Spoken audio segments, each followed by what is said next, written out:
Crutcher. Lead counsel is Andrew Godnar. The defendant is represented by Stevenson Harwood. Lead counsel is Raveen Chandrasekhar. Just give me a minute.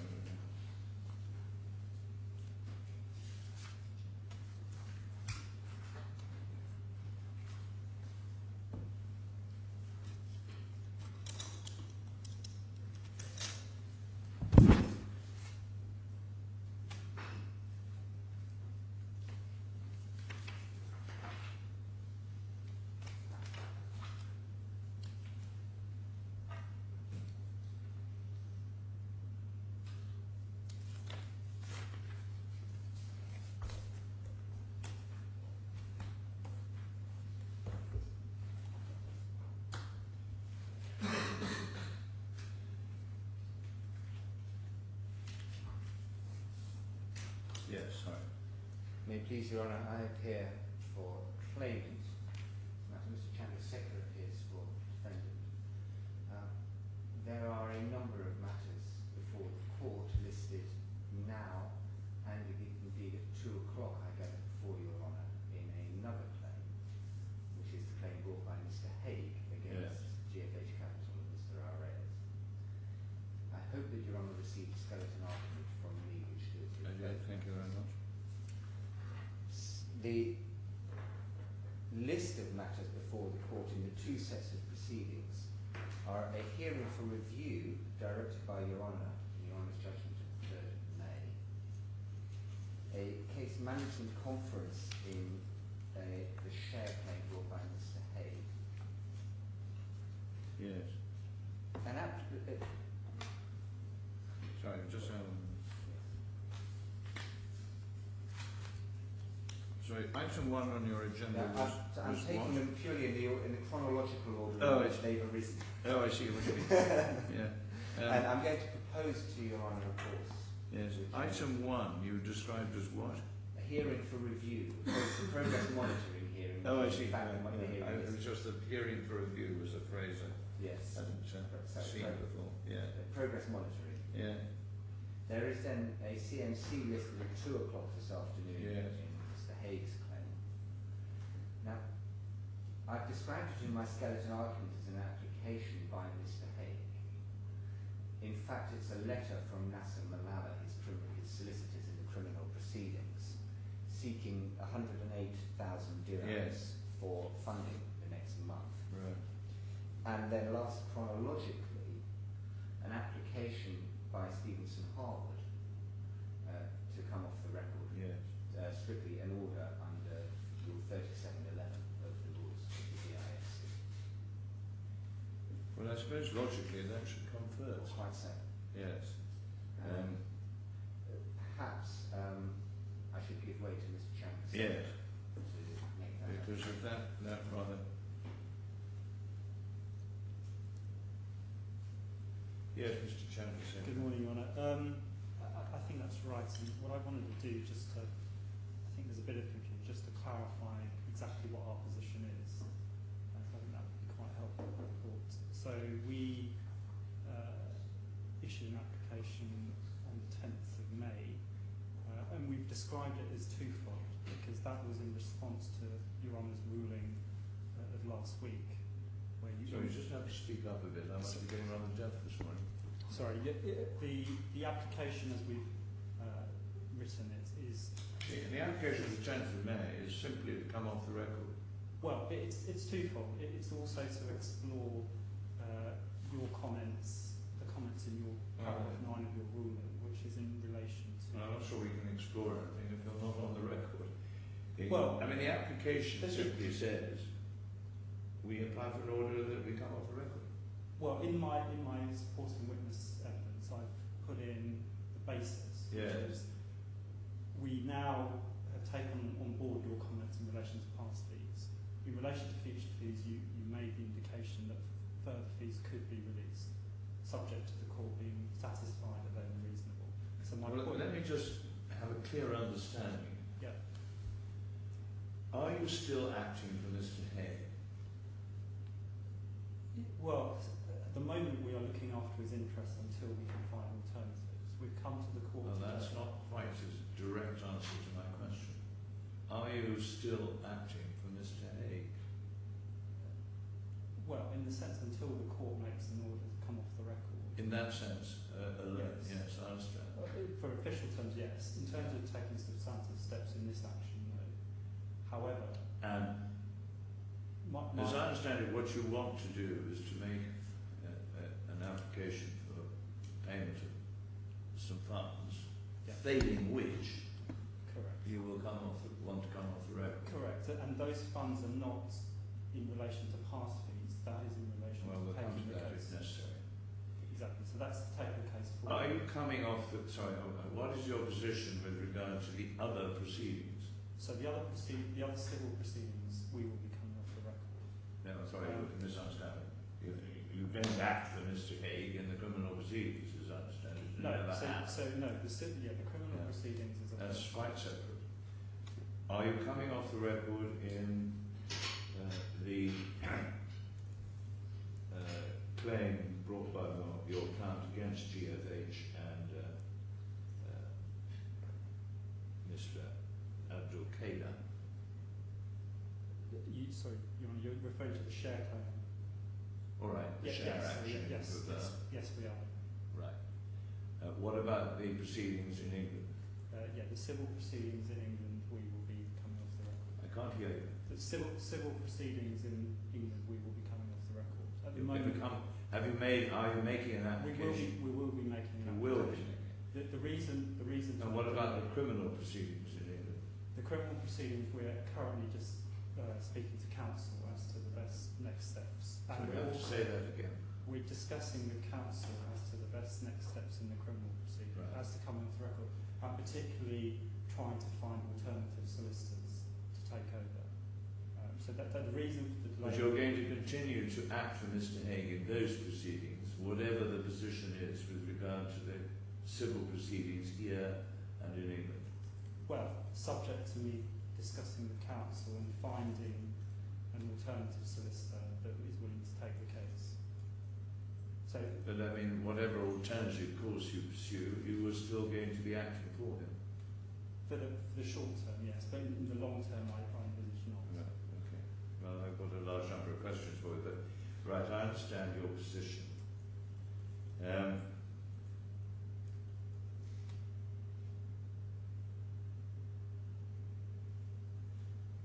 It's unfortunate that Mr. Nasser Malala, Apologies for Mr. Nasser Malala. Unfortunately, he's in court this morning. he's in court, well, it's not the story he told the court here, he had another Engagement. meeting. Probably. Yeah. So I did ask him to attend, but he Has he no partner? the other partner that is dealing with the case is also engaged. Right. Well, it may be I'm going to have to ask you some questions, which really will be more directed at Mr. Nasser Malala. Let's get his name correct. It's Mr. Malala. Mr. Malala. Yes. Right.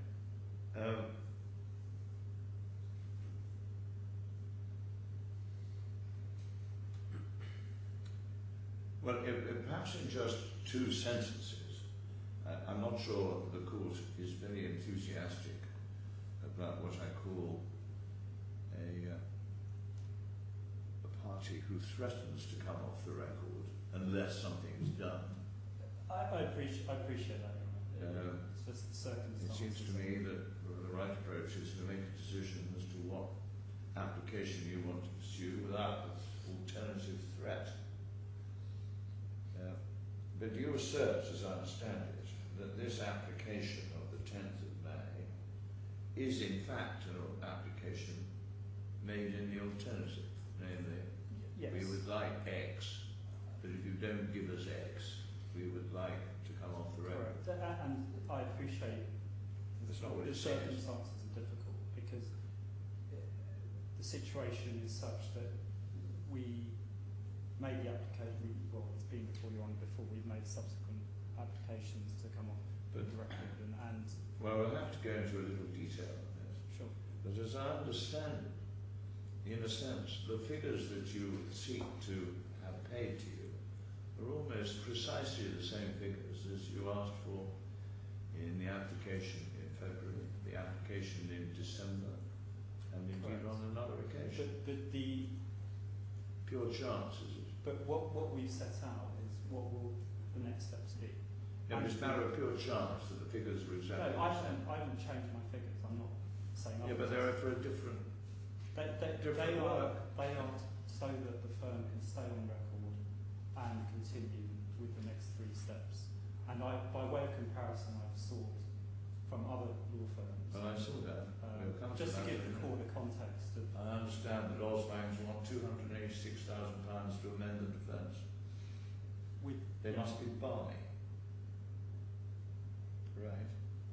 So so I've sought 2 alternative options, just to put into context what we have been asking for in our application. So this is the options with Oswang and an alternative firm to carry out the steps as we see them. So the next stage is to defend the claimant's application for immediate judgment, which linked to that is an application to amend the defence, which we say will cover a lot of the. Well, have you got a draft?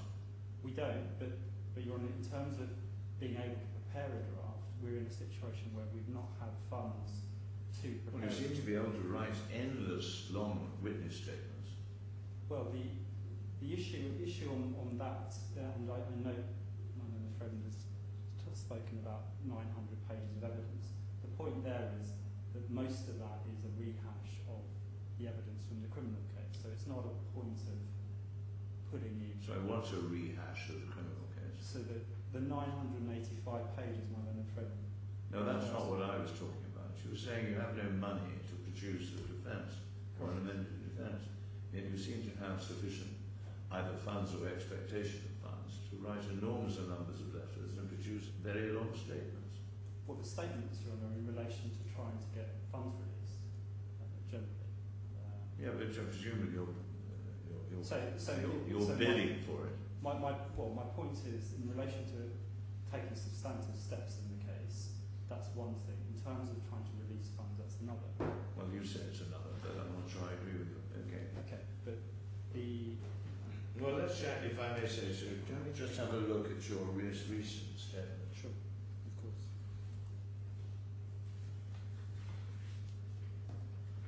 So I know where you're going, but I'd just like to pick up 1 or 2 points on it. Of course. Now, in paragraph 3.2, you identify how the money in respect of the agreed release of 200,000 has been expended. Yes. Am I right? That's the first time you've revealed how it's been spent. Not entirely. We've given copies of various invoices in the past to Gibson. It's the first time I've seen it. It's the first time you've seen it. Yeah. And as I understand it, so far as as I understand it, the only monies that you have received is part of the 200,000. Correct. So for us, it's Right. And the only monies that Mr. Milano received is £10,000. and part of the 20. And part of the 200. Yes. So the position is that your invoices for the various proceedings here and abroad are in excess of £1 million. No, we haven't billed, so unbilled and billed. So in my last statement. Well, if you did bill them, you would invoice for £1 million or more. Correct. Right. And you say that you have, despite the fact that you've expended £1 million worth of time and disbursements, you've only received £77,000. Correct. You have received not a single penny from any other source. No. And that all the proceedings in England and all the proceedings here have have been undertaken and pursued without you receiving any other money at all. Correct. On the expectation that we would have funds released. What? On the expectation and hope that we would have funds released by this school during the various applications that we've made. So this is entirely in the expectation that the money would be released by the school from the frozen funds. Correct.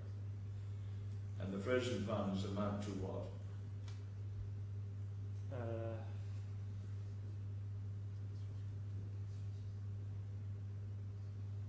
So there's different assets, Your Honour. There's money. Well, it's your client's assets. What does he say that So the total value of the frozen funds are? So in the Haigh solicitor's account in London, there's about £550,000. I'm sorry, you just have to speak up a bit. In the apologies. In the Haigh, there's a London solicitor's account. There's about £550,000, and then there are properties in. Well, just give me a total.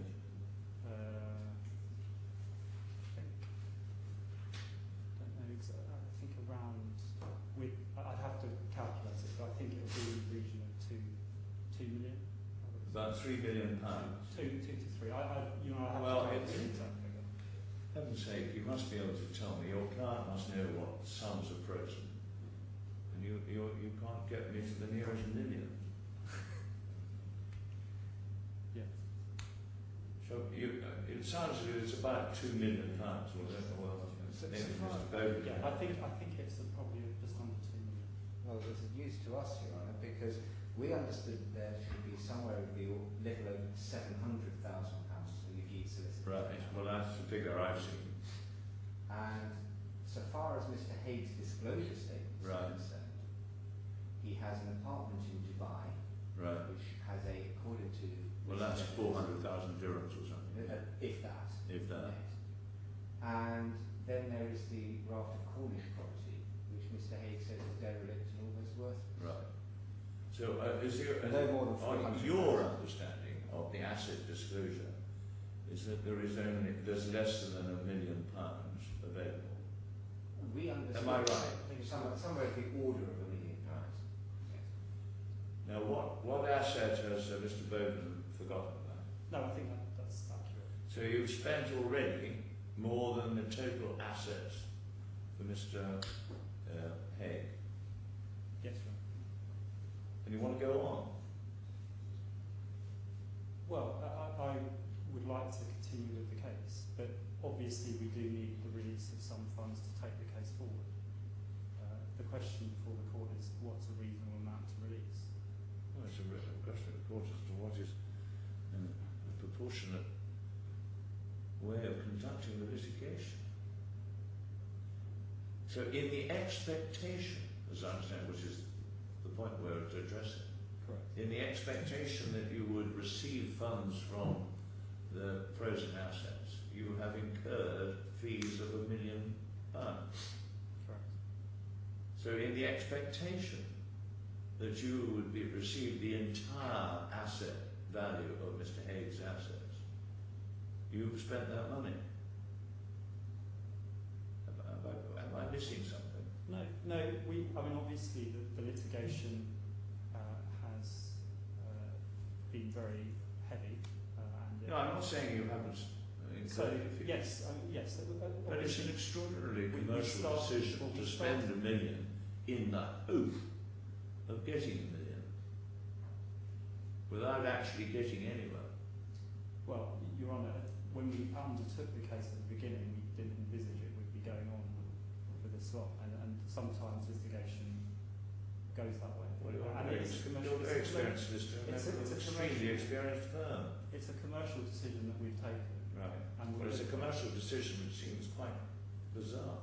Well, it's one that we will live by, but in terms of going forward. Anyway, so I get it quite clear in my mind. Mr. Haigh has disclosed that he has assets worth about £1 million. Correct. In preparing, acting for him, in circumstances where no application has been made to discharge the freezing order, you have incurred fees of £1 million. Correct. And you now want, as I understand it, a substantial sum of money, a roughly £600,000 in order to continue with part of the preparation of one of those actions. Correct. And that in due course you may be incurring fees in other actions. And if this matter went to trial, you would need a further £1 million. Have I got that right? Yes, sir.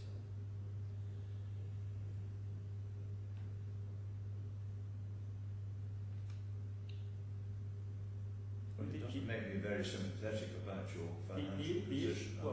The issue is we took a commercial decision to take the case, knowing that funding was going to be difficult and we would have no guarantee. Well, not merely funding difficult, impossible. Well, that's at the beginning of the case we didn't envisage that fees would go to that level.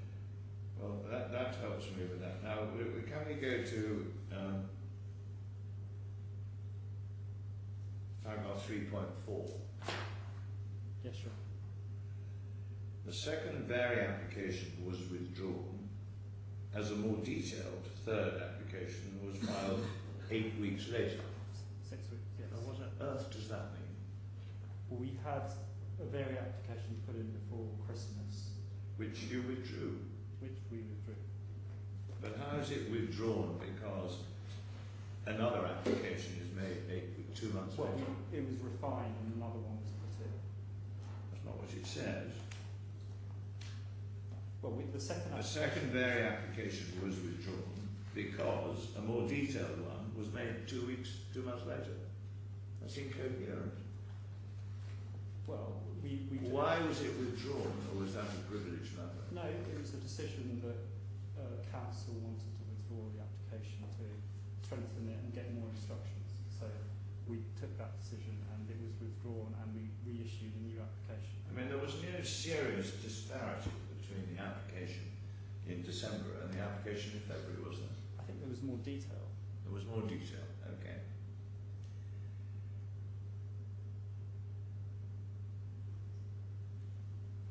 Paragraph 4.4, this is on a criminal case, we may have to come back to it, but you say, the court has concluded that the fees for the 7-month period is excessive. Where has it concluded that?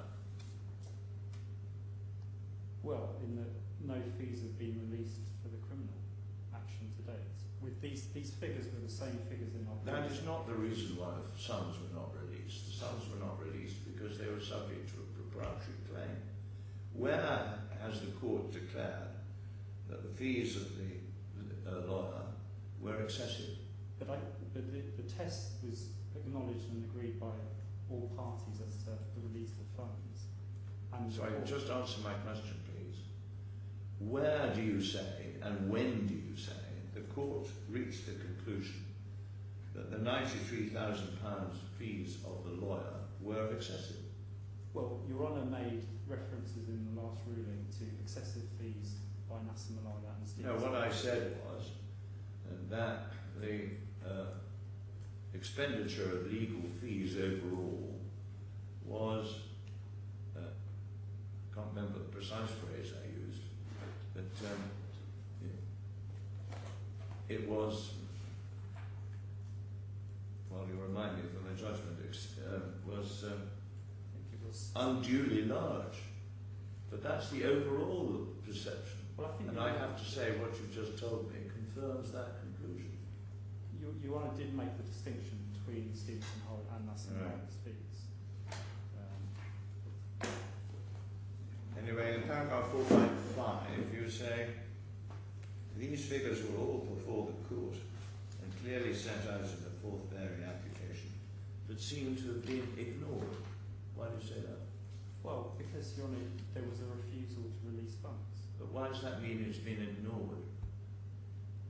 Well, I should perhaps not consider, or not consider I would agree them to be, but in my view, the amounts incurred are not unreasonable.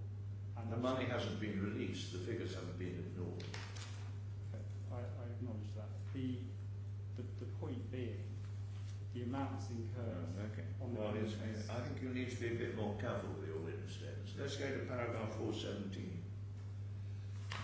Are reading of the court's ruling of the 3rd of May is not a further penny will be released towards past costs. And it follows that the court considers the sum of 77,000 for 11 months' work as adequate and reasonable. How does it follow?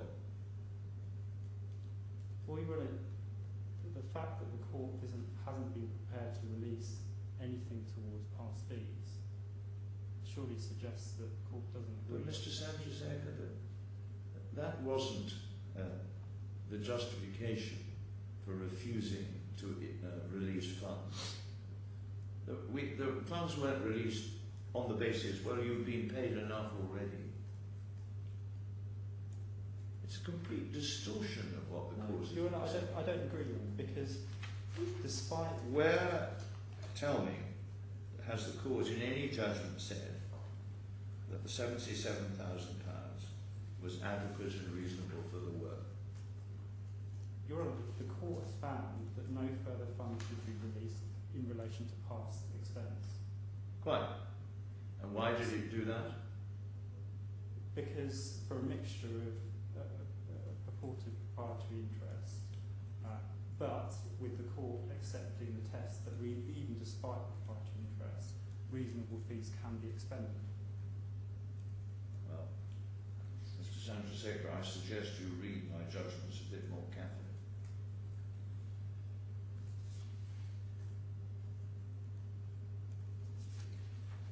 Let's go to paragraph 6.1.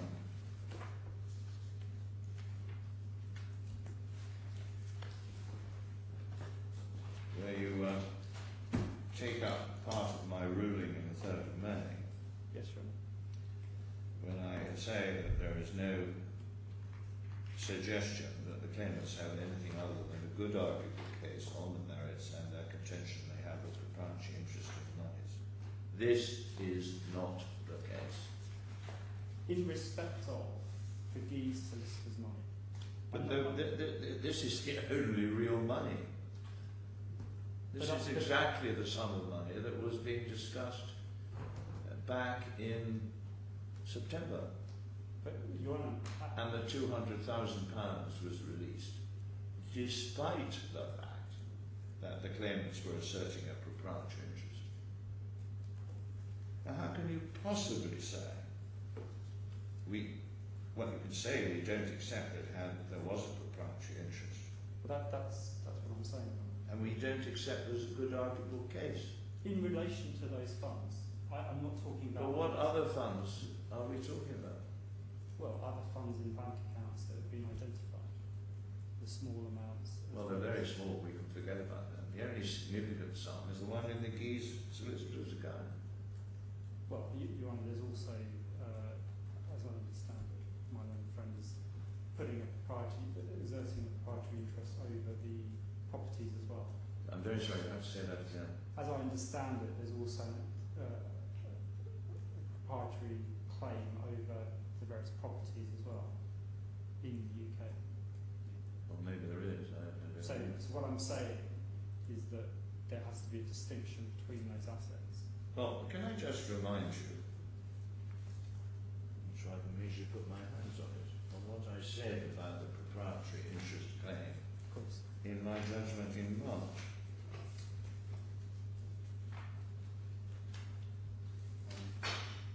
Your Honour has it in volume 4 of the bundles that we prepared. No, I've got a spare copy here, thank you very much, but I'm just trying to find my reference to the issue.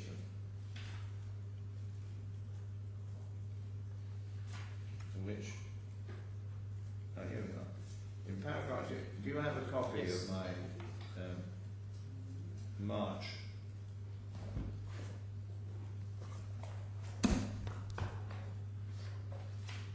I want you to look at paragraph 17.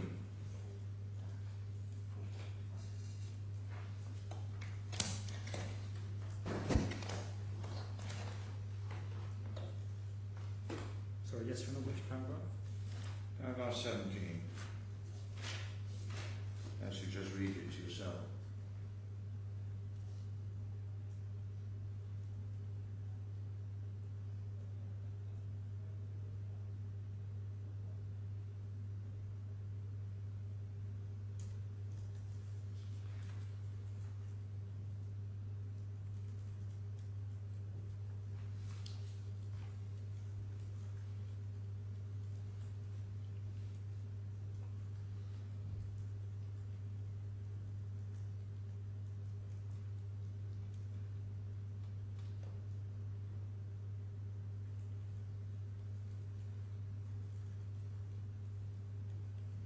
Yes, Your Honour.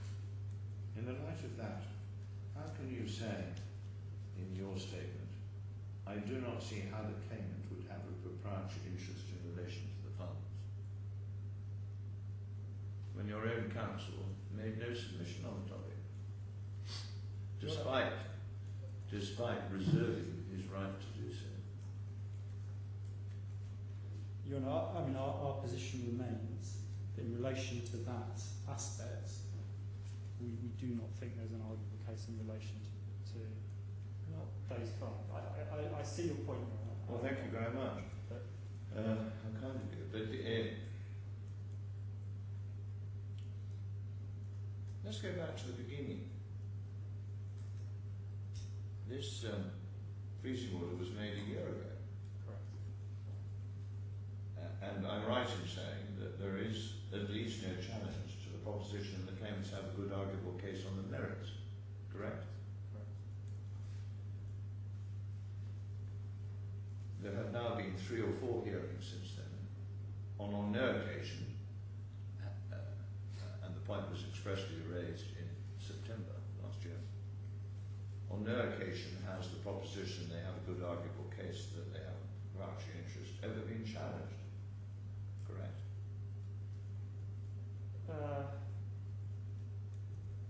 Not during those hearings, no, Your Honour. Well, you said they have no good arguable case.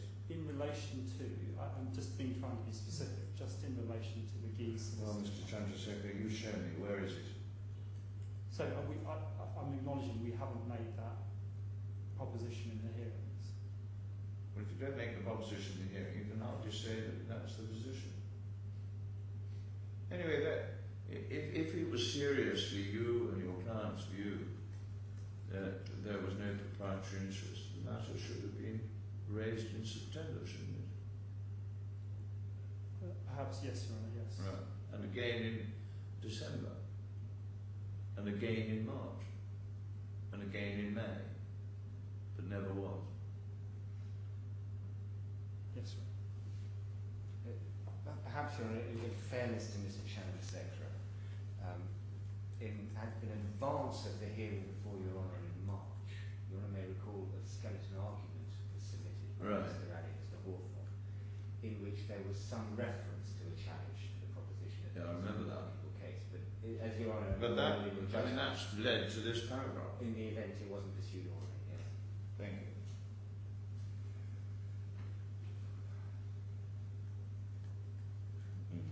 Okay, well there we are, that's that. Now, we'll have to come back to this, but you now put before the court in paragraph 7.2 of your statement Yeah. some figures that you've received from Oldsway Yes, Your Honour. on the 3 steps that need to be taken. And the figures that you put forward for drafting an amended defence and seeking permission to amend total £268,000. So, Your Honour, these are not... That's bordering on the incredible. These are figures not from me, these are figures from... What? These are not figures from me, they are figures from... No, I know that. But what did you say when you saw them?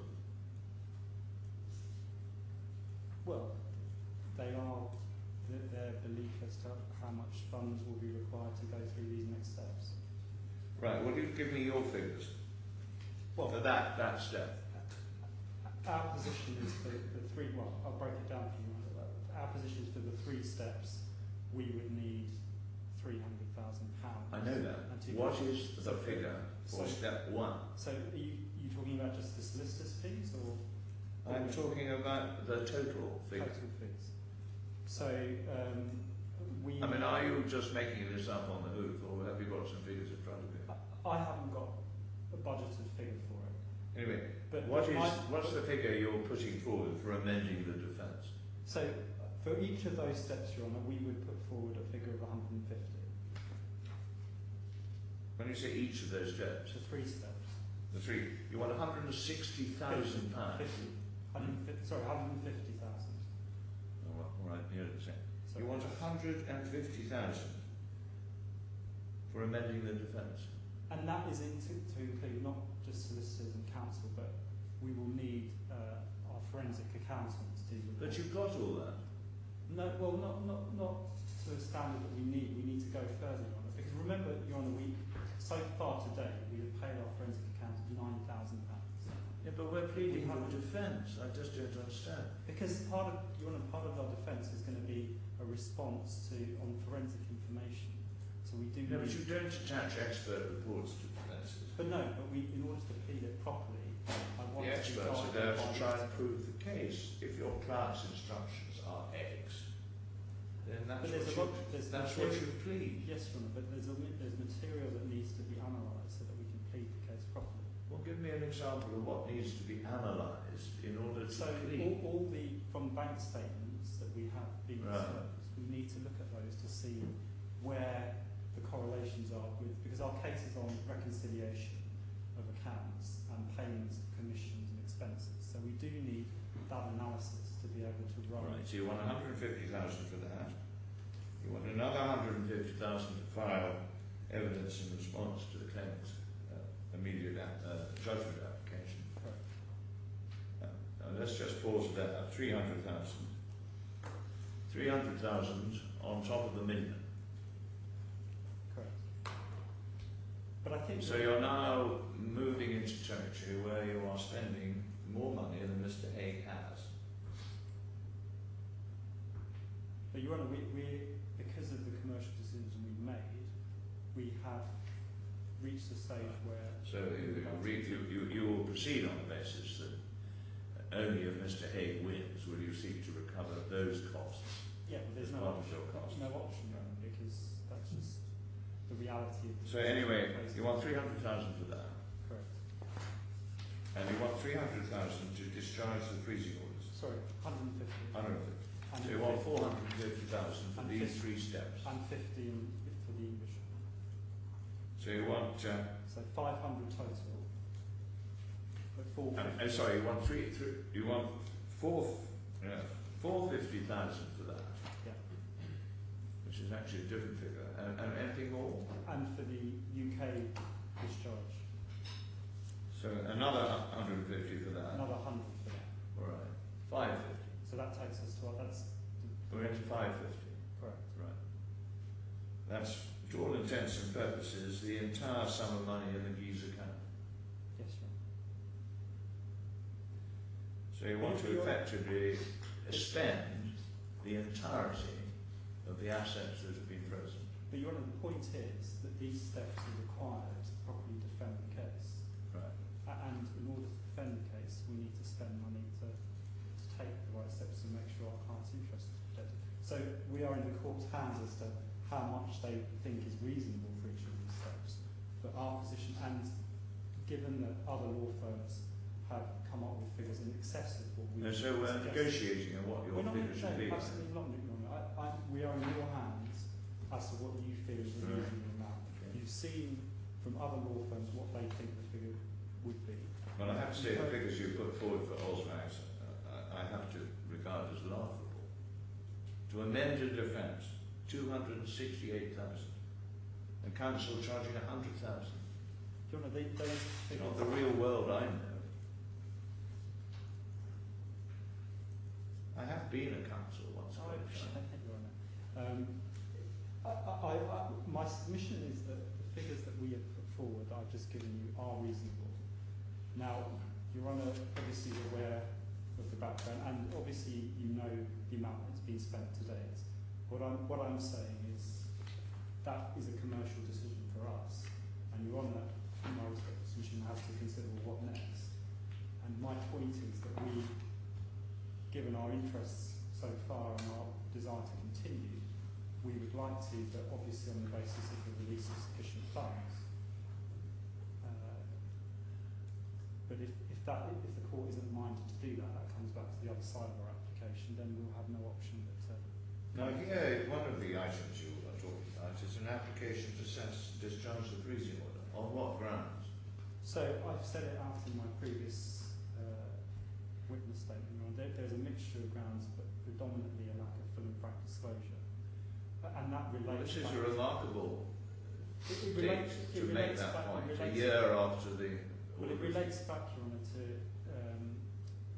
which the private prosecution we're running in London, but I think from Mr. Bond's skeleton as well, we are not wanting to go into detail of that. No, I'm not asking about that. I'm just asking for But the grounds that they're discharging. That is predominantly one of the major grounds, a lack of full and frank disclosure as to the circumstances of Which how... you're saying that neither I nor Sir John Chadwick were aware of your client's complaints as to how he came to be...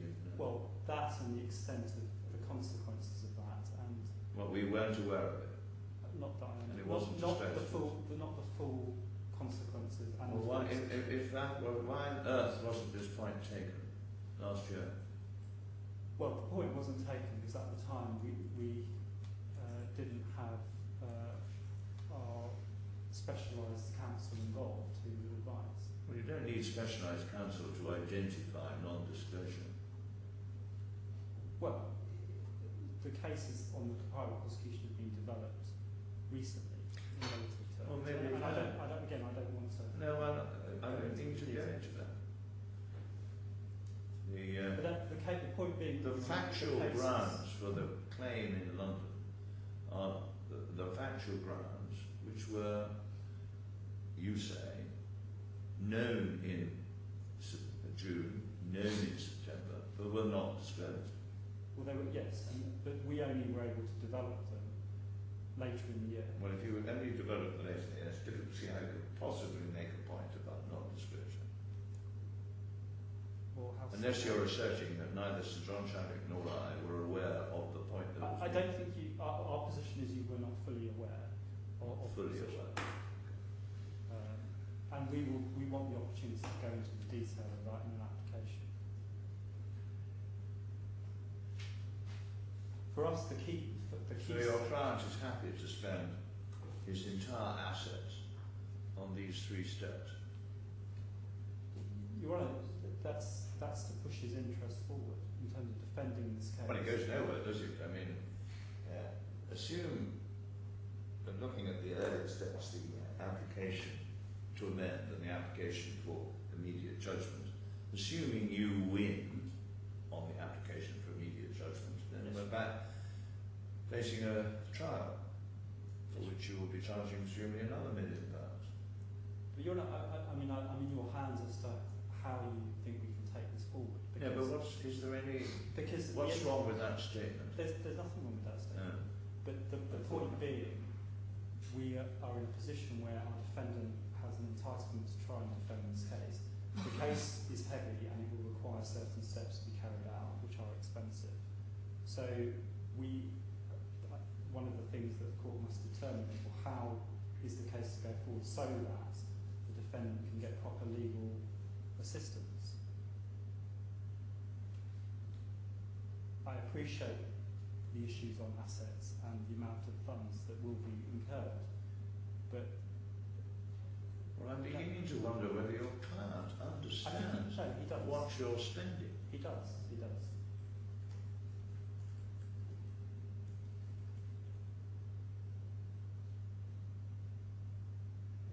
There was no appeal. Sorry, not only was there no challenge to the freezing order, and still there isn't one. No. And there's no appeal against any of my judgments in regard to the release of funds. There is in relation to one. Well, why not?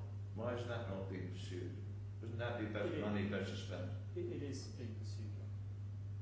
Well, you're not asking for money for it.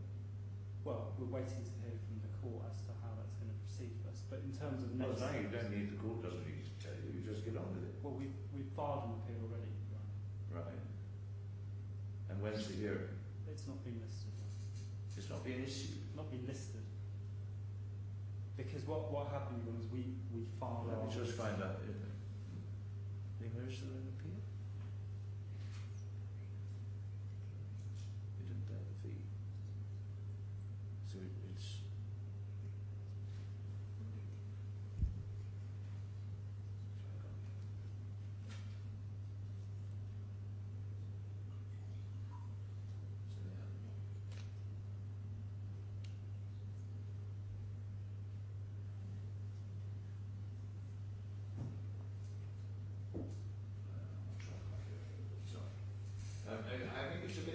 complicated an act. Would you just like to tell me what the position you say is with regard to this supposed appeal? Yes, of course, Your Honour. We issued the appeal. We wrote to the Chief Justice to waive the fee. Right. As I understand it, we were waiting confirmation from And what's the fee? $2,000. $2,000. Yeah. Dollars. Dollars. I wonder how much it costs for you to prepare your 7th and 8th witness statements. But Your Honour, we've taken the decision not to incur further disbursements on behalf of the defendant. And Whilst it occurs to me, could you just tell me who paid the fee for filing the other case? Which case, Your Honour? The share case.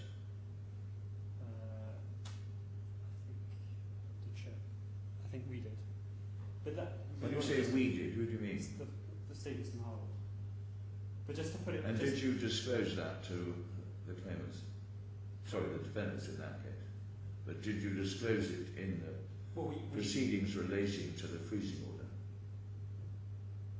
Why would we have to disclose that? Because it's one of the requirements of the order, isn't it? What, if we pay a disbursement on behalf of the client?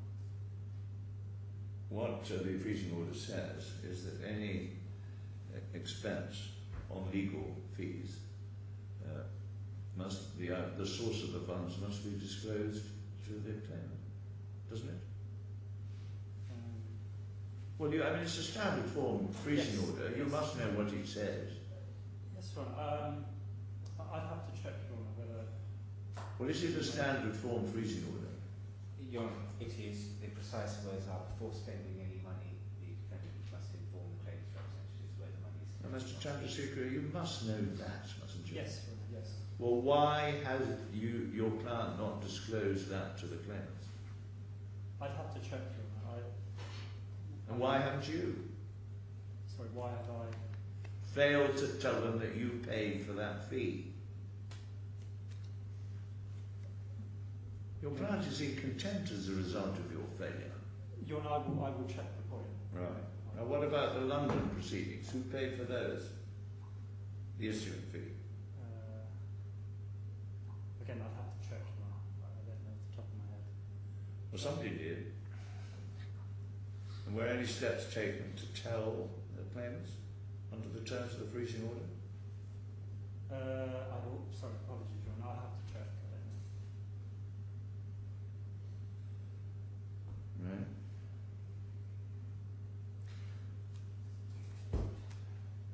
If it assists, Your Honour, we've never been given notification of any third-party funding for Mr. Haigh, from any source. But I believe, Your Honour, we have in previous statements, and I will check, I don't know the exact reference, but we have made reference to paying court fees. Well, it sounds as if your firm regards it as unnecessary to comply with an order of the court. No, not at all, Your Honour. I will double check that, but as I understand it, we have in different statements made that position clear. But I will double check. Now, thank you for all your help.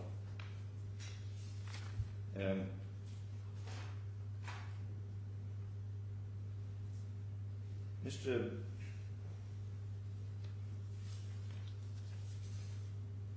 Bowman tells me that you've started Mr. Malala has started some further criminal proceedings. Is that correct? Yes, Your Honour, that was prior to him stopping work. And who paid for that? So he incurred the expense. Sorry, So- in terms of pay for what the fees. I don't know. I assume there's it's a a fee. criminal complaint, so there was no. Hmm? It's a criminal complaint. Yeah. So he prepared it and then it was filed. But there's no. And does he have to pay a filing fee? No. Right. It's slightly surprising to find that we're in circumstances where you're anxious to focus upon one of the sets of proceedings, namely the the fraud claim, as I may call it. Yeah. Other legal representatives acting for Mr. Haigh incur further fees in relation to additional claims. Surprising, isn't it? Well, except that he is pursuing his right rights to bring criminal proceedings.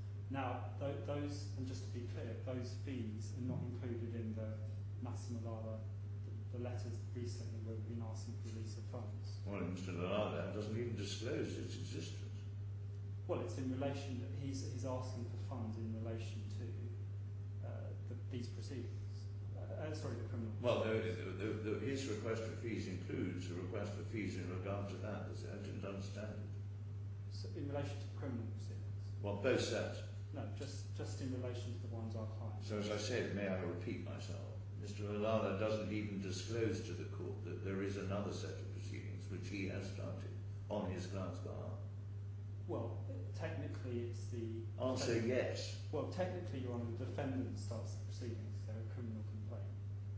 So the defendant would have filed it. Well, technically that's right, and Mr. Malala did it for him. Well, I don't think so. I think the defendant would have done it himself at prison. Oh, I see Mr. Malala didn't do it. Well, Mr. Malala would have prepared it, but the procedure was that Your the defendant... approach is slightly tortuous. Let me put the point again. Mr. Malala was involved in the issuance of this additional criminal claim, but Correct. makes no disclosure to the court about it. Correct.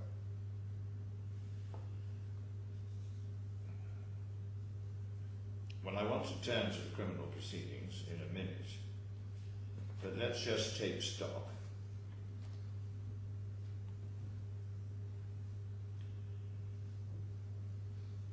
The present state of play is that you have expended fees amounting to something in the region of £1 million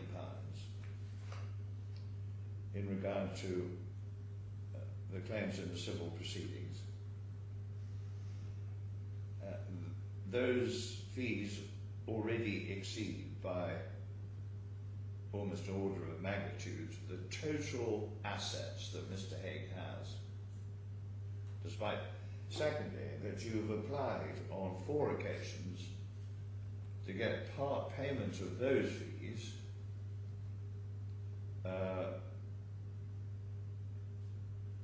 released, despite the fact you accept that the claimant has a proprietary interest, and arguably a proprietary interest in those funds. But if the funds were released, that would consume almost the entirety of Mr. Haigh's assets. Correct? Have I got it right? Well, And even in your new formulation, despite the fact you haven't appealed any of those decisions, you are asking for over £500,000 to conduct 3 further steps in this action. 1, to amend a defence. 2, to resist an immediate judgment application. And 3, to pursue an application to discharge the freezing order on the grounds there was non-disclosure a year ago. That summarises the position, does it? yes, right. It's a forlorn position, isn't it? Now, have you got any further material that you want to put before me with regard to the appropriateness or legitimacy or reasonableness of your figures of £150,000 for amending the defence, £150,000 for resisting the immediate judgment application? I mean, where are you plucking these figures from? I'm not plucking them, Your Honour. I had a discussion with our cost draftsman. We haven't prepared schedules. Well, I think that would have been sensible. But the point is, Your Honour, that all of that costs money, and even Yes, preparing... but you seem prepared to spend money or fees on almost any topic other No, that's than not- dealing that's not with true. the issues of the No, case. that's not true. That's not true. Well, that's how it strikes me. Okay, so what it boils down to is this. You want £550,000 to make some further progress in this case, including challenging a freezing order made a year ago, and amending a defence and resisting an immediate judgment application, which, if successful, would lead to the expenditure of yet further money. And you want all that money released because from the funds held in the guy's account. which will, to all intents and purposes, exhaust those funds, leaving Mr. Haigh with no money at all. But, Your Honour, the other way of looking at it is, well, if no money is spent on his defence, how is he possibly going to defend this claim? Well, Mr. Haigh might have been better advised employing solicitors who spent their money better and their time better. Well, but the point being, we haven't had much money released. So my point is that in relation to taking this case forward, where steps 1, 2 or 3, those steps are, at least 1 and 2 on any view, are required. So the point is, well, how much does the court think is reasonable for those 2 steps? I mean, the inference from all this is that Mr. Haigh is not bothered by the fact that his entire assets are going to be, his disclosed assets are going to be consumed in this exercise.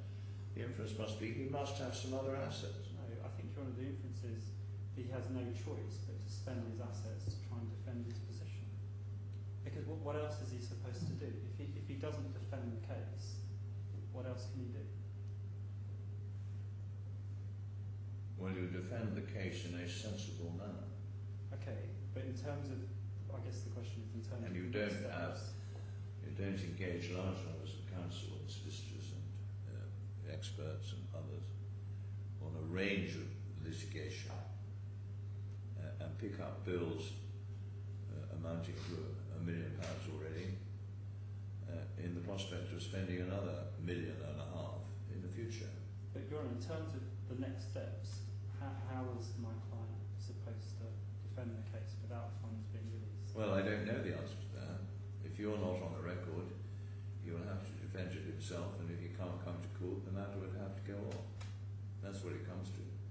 He'd be able to defend himself, yes, in due course. I mean, it just seems to me that all we're asking for is a reasonable sum to be released. Now, if the court isn't minded Well, to the reasonable sum you mentioned is the entirety of his asset, for the purpose of simply kicking the can down the road a little bit. Well, no, putting in an amended defence I don't think is kicking anything down anywhere. I think it's... What was your fee for filing the original defence?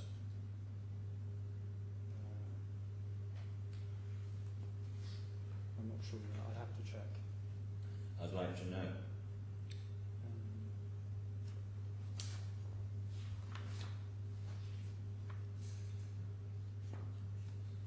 And what was your fee for the sake of example, of making the application in favour? This application, or The application for payment of money towards legal expenses. How much did that cost your client? sorry, Your Honour, just to clarify, you're talking about this. I'm talking about the hearing that took place, I think, I'm sorry, I may have got the wrong date wrong. The application was made in February, the hearing was in March. In March.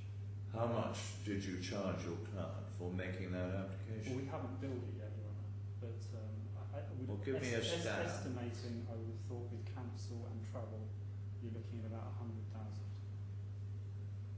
Estimate. I'm just. Well, you may have. What about the application in December, which was withdrawn? How much was charged? That wasn't that much because we didn't go through with the hearing. I'm sorry. That wasn't as substantial because we didn't go through with the hearing. Well, whatever it would, give me the figure. Again, you know, I'm grabbing. You don't know. I don't know. What about the application in September? So I would have thought that's probably in the same region of 100. Well, I don't really want to know what you think. I want to know what the figure was. Anyway, over lunch you can contact your firm and find out what the figures are for what I've asked, will you? Sure. Yes, absolutely. Before I come to Mr. Then can I just deal with a little bit more about the criminal proceedings? Of course.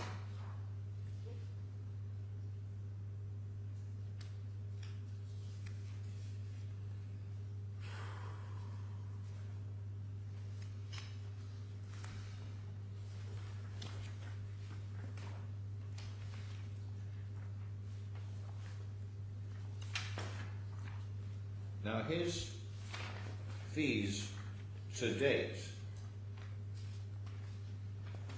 are £100,000, is that right? Yes, 28 plus 10 plus 65, 100,000. Approximately, yes. Yeah. Always seems to be rather around, always seems to come to that figure. And he wants another 100,000 for up to the hearing. He wants, a fixed fee of 500, so roughly about £85,000, £90,000. Right, okay, I'm not far off the mark. Now, help me with this. In your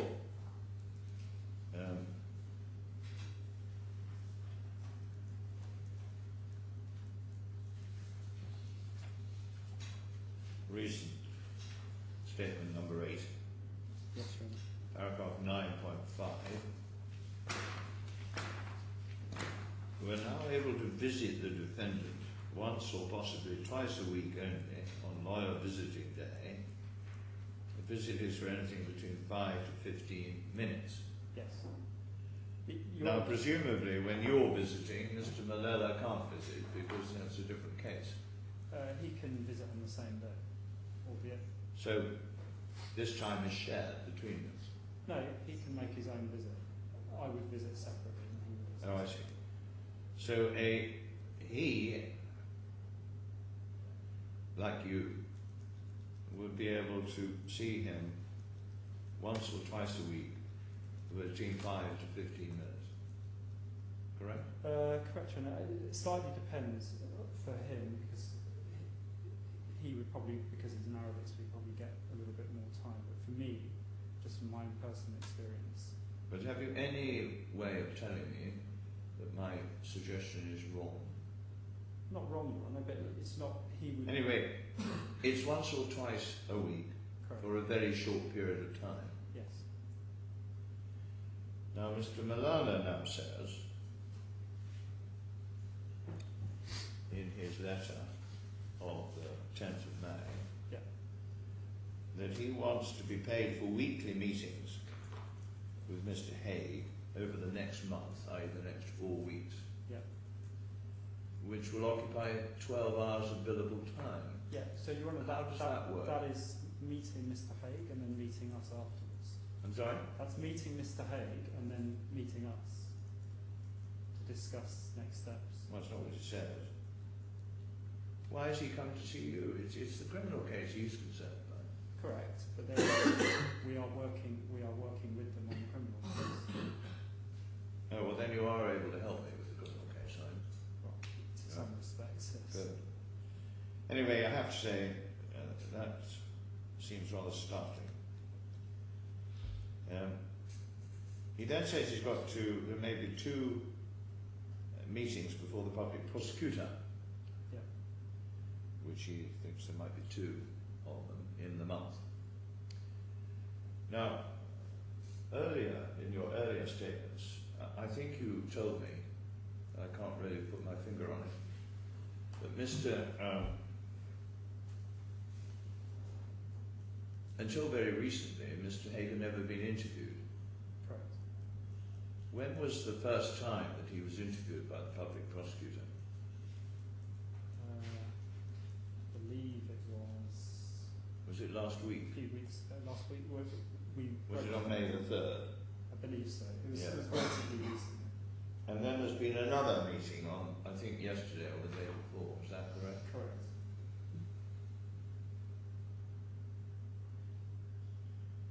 So the prosecutor on it. And what's the purpose of these meetings? For the prosecutor just to ask questions. Right. I understand it. So there have been 2 of these meetings. Correct. And what's the next stage? As I understand it, the prosecutor has to make a decision as to whether more experts. So what happened, Your Honour, is that initially the prosecutor appointed an expert Right. to look at all the evidence and Right. come up to a decision as to whether the defendant should be charged or not. Right. The expert, over the 6 months, took submissions from both sides. So there was hundreds of pieces of So evidence. the prosecutor over what? 6 months? you So said? the expert, over a 6-month period. So that's been done, is it? So the expert came up with a report. Report. Okay. Last Now that report That was report was inconclusive. inconclusive, and the report basically. Well, you've seen it.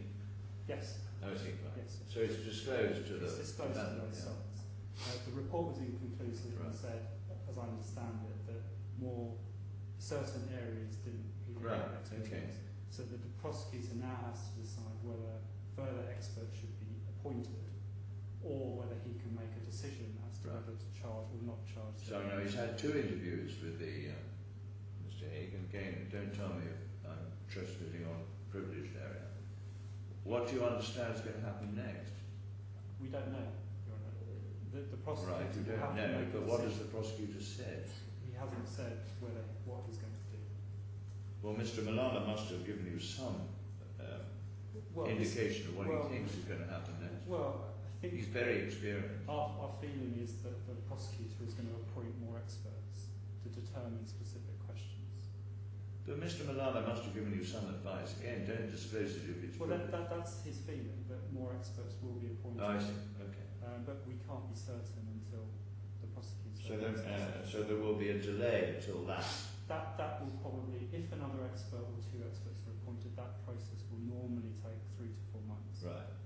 And this, remember, Your Honour, is before he makes a decision as to whether to charge or not. No, I understand that. So we're at that stage. And is there any limit on the period in which a defendant can be kept in custody without charge? I don't believe so, but I don't believe so. Well, you must have asked Mr. Malala that. As I understand it, every 1 month the defendant gets taken. Right. He goes before the magistrate or and whatever. it's extended for another month. I don't believe there's a. I don't believe there's no limit. No limit. Right. Okay. Thank you. But I could be wrong. I don't believe so. Then paragraph 3 of his letter, drafting and submitting to the public prosecutor a further reply memorandum to the expert's report. Now, what's the point of that if there's going to be another expert's report and that the first expert's report is inconclusive? Well, because just to give more information before the prosecutor reaches a decision, you put in development. I'm sorry to interrupt, my friend. It may assist you, Your Honour, if he gave on an overview of precisely what the prosecution expert has concluded. I'm sorry, you'll have to say that again. It may assist, Your Honour, if my friend were to give Your Honour an overview of precisely what the prosecution expert was asked to consider, what conclusions he has come to, and where he felt himself unable to express an opinion. Because that may ground what my friend is saying. I can assist you on with it in summary, if you like. I mean, has the prosecutor's expert's report been disclosed to you? It was made available shortly before the hearing in March. Right. We obtained an informal translation, which in fact arrived on the morning of the hearing, which is why we didn't make use of it. Right. There is now a more certified translation, which we've made available to Stevenson. Right. It's not 1,000 pages of document, it's about 40 and 50 pages of document. If it assists you... Well, I don't know. I'll leave it to you to decide whether to tell me about it. I'm not going to press Mr. Andrew Secret to tell me the detail. I'm not sure he will be able to assist me as much as might be. Then, 4, drafting and submitting a bail application. Now, there's been a bail application. Bail has been granted. Well, Your Honour, bail has been granted for 23 million. Right. So that in real well, he hasn't got 23 million. He doesn't. So it's and he hasn't got any money because you're going to spend it all. The new bail application, Your Honour, is in relation to trying to reduce that figure. Right. If that but that's got nothing to do with the fact that money is frozen. No. The point being that. So this is yet another attempt by Mr. Malala to get the bail figure reduced. Yes, Your Honour, but if we can get it down to a figure that is close and taking into account the frozen amounts, we can then try and... Well, let's understand. So assume that... What figure is Mr. Malala suggesting it should be? Less than £1 million. Pounds? Less than the assets. Less than the assets? So then we can use the assets. Well, how are you going to use the assets? Because you're just about to spend them. Well, no, not the properties, Your Honour. No, I'm sorry, you've lost me. Mr. Malala, on Mr. Haig's behalf, is trying to get the prosecution to reduce the bail demand Correct. to an affordable level. Correct. Mr. Haigh says that the affordable level is something below the assets that he has. Correct. The assets that he has total something in the region of $1 million, but that includes real property in England, so it's not something that's likely to be attractive to the prosecutor. But let's assume that the bail is reduced to the cash figures that Mr. Haigh has. Yes. Now, how's it going to help him get bail if in the meantime you have spent all that money? Well, Your Honour, it's a catch-22 position because... Sorry? It's a catch-22 position, Your Honour, because the defendant needs to spend money to defend his case. No, but just answer my question. Where on earth is this all going? Mr. Haigh wants Mr. Malala to spend time and money getting the bail reduced to a level that he can afford. Correct. But All he can afford is the money that's frozen. Yet the other lawyers who's acting for him are about to spend all that money. Well, no, Your Honour, it's to get it down to as low as possible. No, but I see your point, Your Honour. can you understand my I point? understand your point. It's not a very difficult point to But understand. the difficulty is... What's the point of all We this? still need to defend the case. I'm not sure what Your Honour is proposing, because otherwise... Well, I mean, supposing, for the sake of example, I release some money to Mr. Malala, that it reduces yet further the funds that are available. But then if you don't, Your Honour, then he'll have no legal representation in criminal proceedings where he's got no... Mr. Chandrasekhar, you don't have to state the obvious to me. Apologies, Your Honour, but... You say this point about 500 times in your statements. I don't know whether it's for my benefit or for the outside world, but I think you can assume I understand that point. Of course, Your Honour. So I ask again, what is the point of the bail application? It is to try... Why should he spend money on that? It is to try and get bail on more preferential terms. But how is he ever going to get a position in which he can put up bail? Well, if he can get it down to provision of passports, for example. Oh, well, you're moving the goalpost here I'm not again. moving the goalposts for it. No, but what you said was that he wanted to reduce it to a figure that he could afford. Nothing about passports. I assume they've got his passport anyway. At the moment, it's the bail is set at 23 million plus passports. So if Nasser Malala can get the prosecutor to agree to less and passports, Right. then that's an alternative. But it isn't an alternative because there is no Well, there other will be some. money. There will be some money. The What question- money? Well, we've got assets. What money? Well, we're talking about the Geese solicitor money, which we're trying to use. The what? The Geese solicitors money, which we are trying to Yeah, use. but you're going to use that. And we've got property in Dubai, and we've got property. Well, you've just you were great length to tell me how the property in Dubai was almost worthless and the car is almost worthless, so that doesn't help me. Well, it will help to whatever extent it can have some cash on it, but I don't see any other viable alternative. Well, it's a piece of litigation that seems to live in Calcutta land. Okay, well, thank you very much for all your help. Now, and I'm sorry that I'm taking so much time, but this is not easy.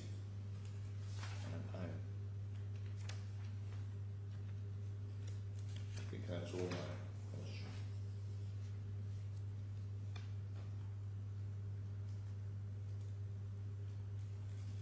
One other completely separate point, which is only of marginal relevance. Mr. Haigh, in his statements and in your own statements, explained in some detail that when he left England he was extremely unwell. Yes, right. And had just undergone an operation, and indeed, as I understood it, still had the stitches in him, Yes. and that he needed specialist medical care, and that as a result of the difficult circumstances in which he finds himself. I think he's told a newspaper he's lost 7 stone. Do you have any medical report in regard to Mr. Haigh? Yes, I believe we have previously submitted.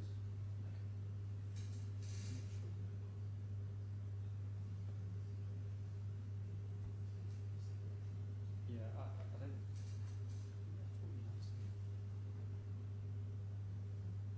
Yeah, we have one record, Your Honour, but not a full report. And what's that say, or is that not appropriate for you to tell me?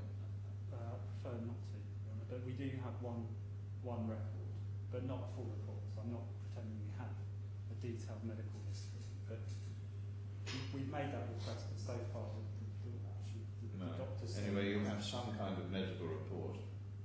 We have, well, yes. So Made when? What's its date? We can look it up over lunch, Your Honour. I Right. can't tell off the top of my head. In regard to his medical condition, there was what you claim was a misunderstanding in regard to medical attention back in September. Your counsel told me, but I think you say inaccurately, that he was from time to time going out for medical attention in a local hospital. Yes, Your Honour, that wasn't the case. That was not the case. No. So he is not required a hospitalisation. No. No. And so far as medical attention is concerned, that is being furnished by the prison authorities or by someone else. Prison authorities. Right.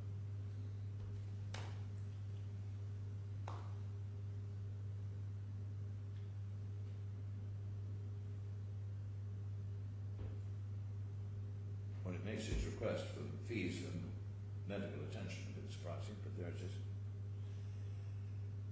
is. Okay. Now,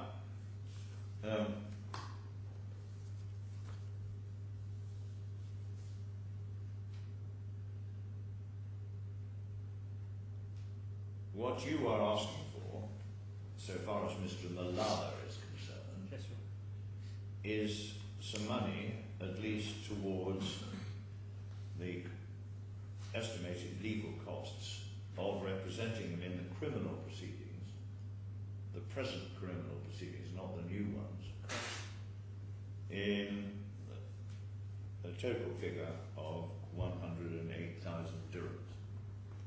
That as an interim. Yeah. Yes. So far as you're concerned in the civil proceedings, Yes, Your Honour. you're asking for £550,000 to amend the defence, file evidence in support of in opposition to the immediate judgment application, and to undertake applications to discharge the freezing orders here and in the United Kingdom on the grounds of non-disclosure. And you recognise that figure subsumes certainly 80% of all the assets, the liquid assets that Mr. Haigh has, Yes, Your Honour. in circumstances where he's already incurred fees for legal representation in excess of £1 million, and where future legal expenses may be in the same order. Thank you. Now, before I ask the claimants for help,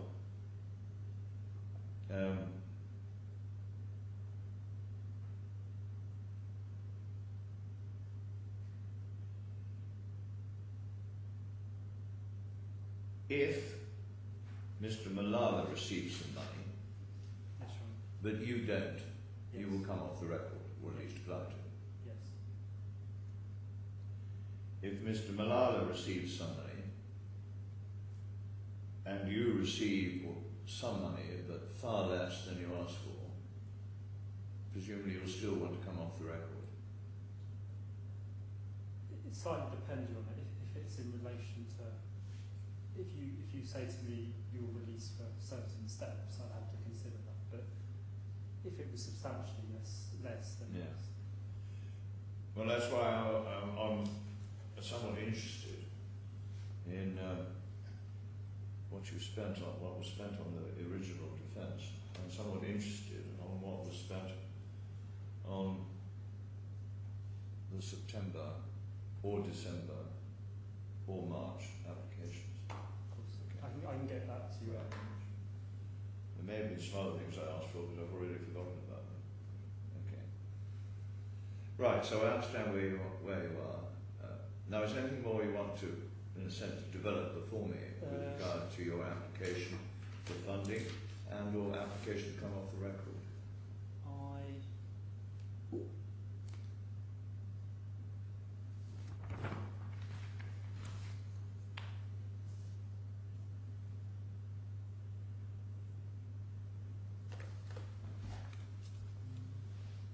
No, I don't think so, Bjorn. I think most things have been covered by your questions, so Thank you.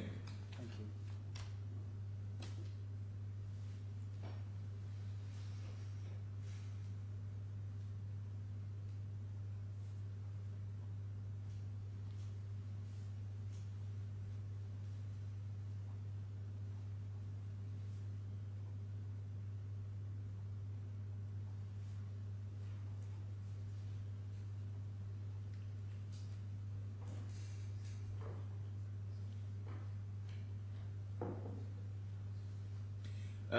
Sorry, I should have asked you as your advisor. Again, don't read from this that I've made any decision about this, let alone a decision which you would find favourable. But what period of time are you suggesting you should be given in order to draft and serve a defence, amended defence? 2 months. 3 months. 2. Sorry. 2 months. And when are you, in a sense, envisaging that the application for immediate judgment could be heard? I think at the end of that 2 months, because we would need to put in our defence. So some period after the delivery of an amended defence? Soon thereafter. Soon thereafter, okay. Subject to how much time the claimants. No, I understand. Right, well, thank you very much indeed, and I apologise for being rather interrogatory, but Sorry, but thank you. I've been slightly submerged in documents. I have to say, I hope not unkindly, that your firm has spent a fortune on this case. I have to say, so have your opponents. There are some features of the bundles that have been put before me which make my heart sink as to how money's been thrown away, to be honest. Why on earth have I been given 2 volumes of correspondence? Your Honour sees it doesn't appear on my reading list. And if it had, it would have been ignored.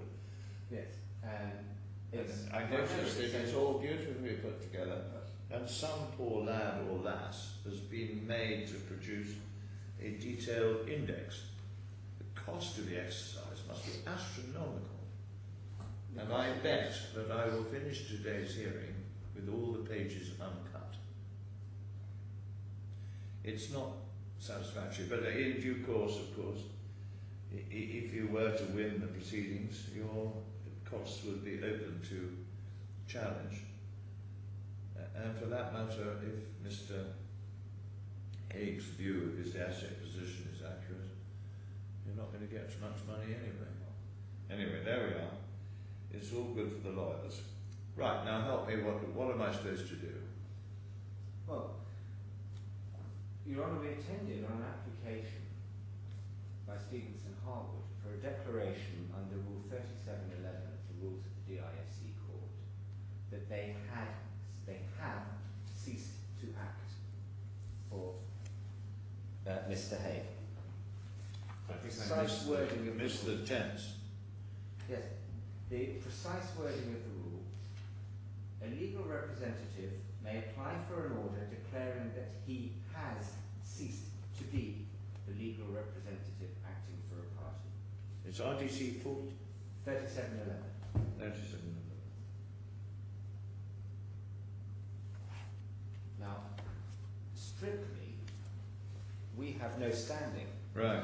on such an application, and I've referred Your Honour to Creed House, which is the Court of Appeal, Supreme Court authority, which says that's an issue between a solicitor and their client and the court.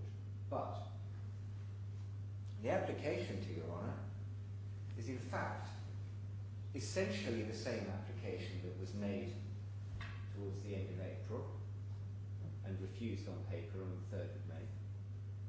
Essentially the same application that was heard and dismissed on the 23rd of March and the 24th of March. Essentially the same application made and withdrawn in December of last year.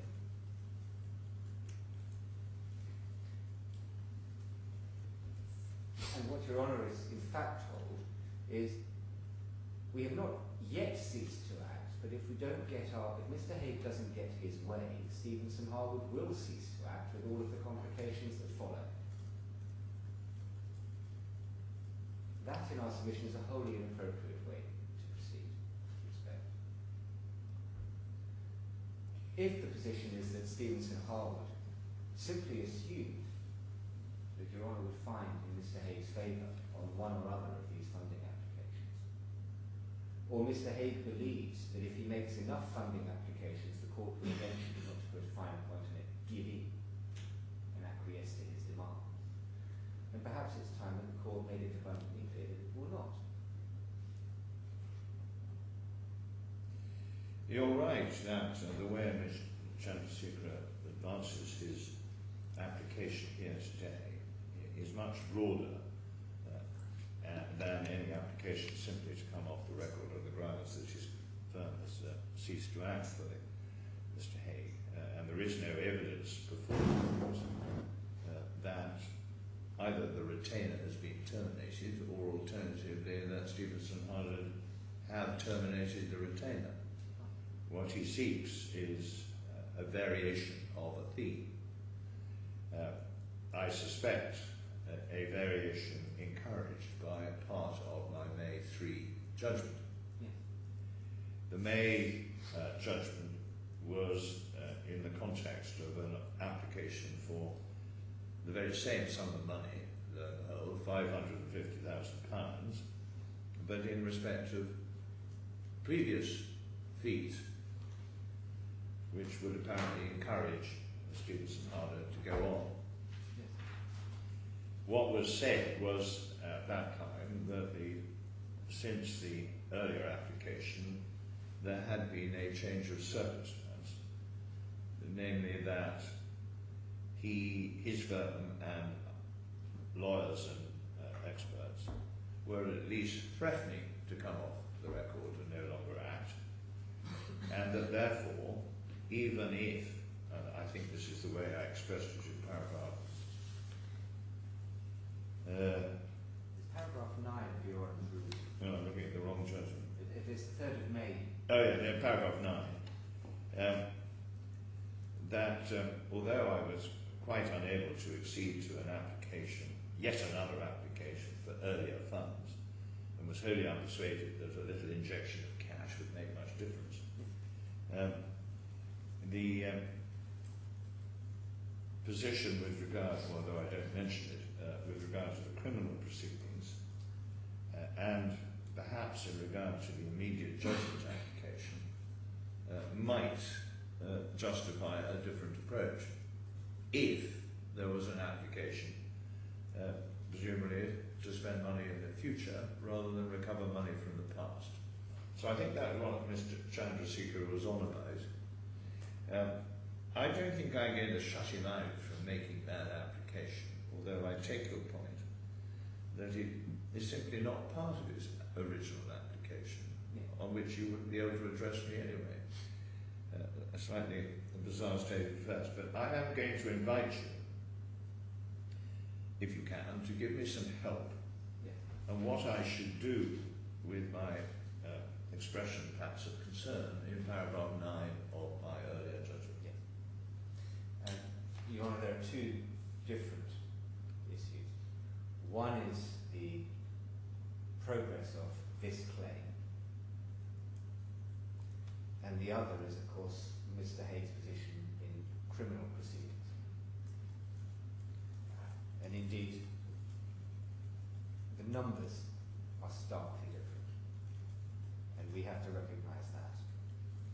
We've said in our skeleton argument that we are neutral as to the release of funds. Well, perhaps you needn't say any more, but you're welcome to do so.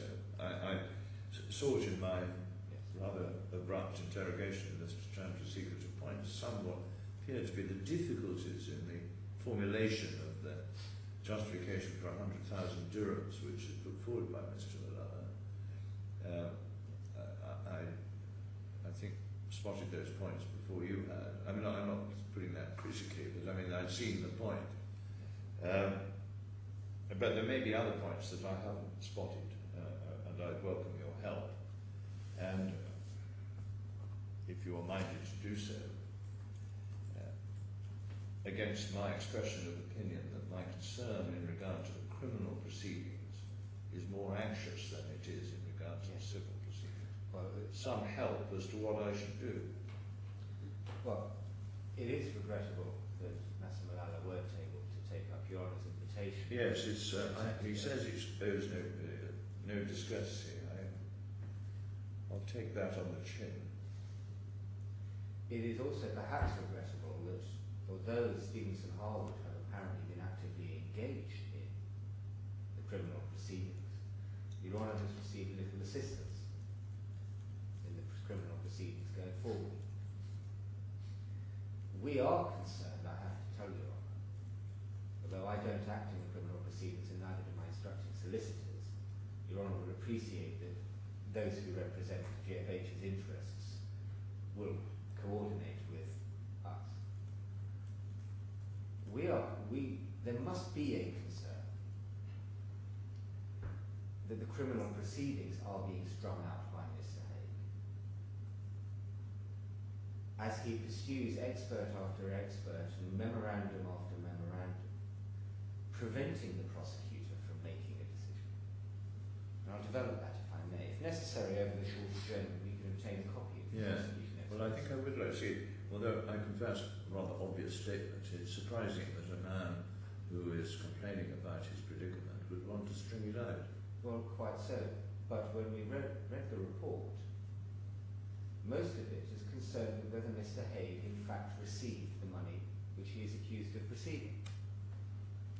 The prosecutor refers to having been unable to acquire copies of bank statements from the United Kingdom, because of course he doesn't have a letter of request and that somebody able to just get on a plane. He was using mutual legal assistance, government to government. Well, if I'm checking you out of order, if you want to, in a sense, help me a bit with what the state of play is in the criminal proceedings, I would welcome it. Yeah. And so, of course, Your Honour will have noted the fact that Mr. Haigh received the funds that he is accused of receiving has been an admitted fact in these proceedings since Mr. Lawson stood up before Your Honour on the 15th of September of last year.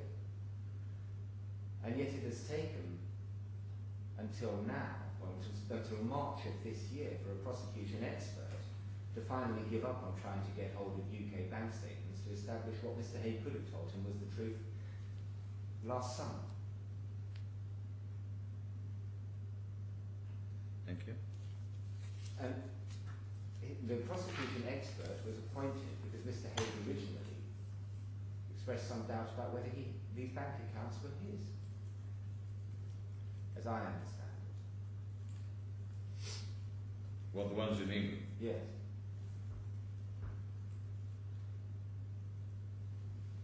And he certainly expressed that to Sir John Chadwick in June of last year. Yes. Reasonable to proceed.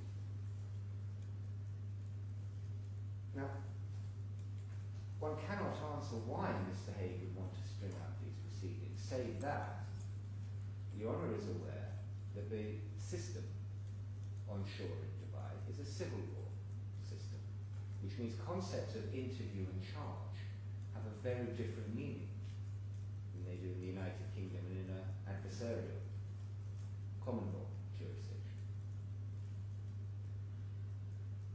And indeed, Your Honour has heard that Mr. Haigh is produced before a court on a monthly basis to review his detention.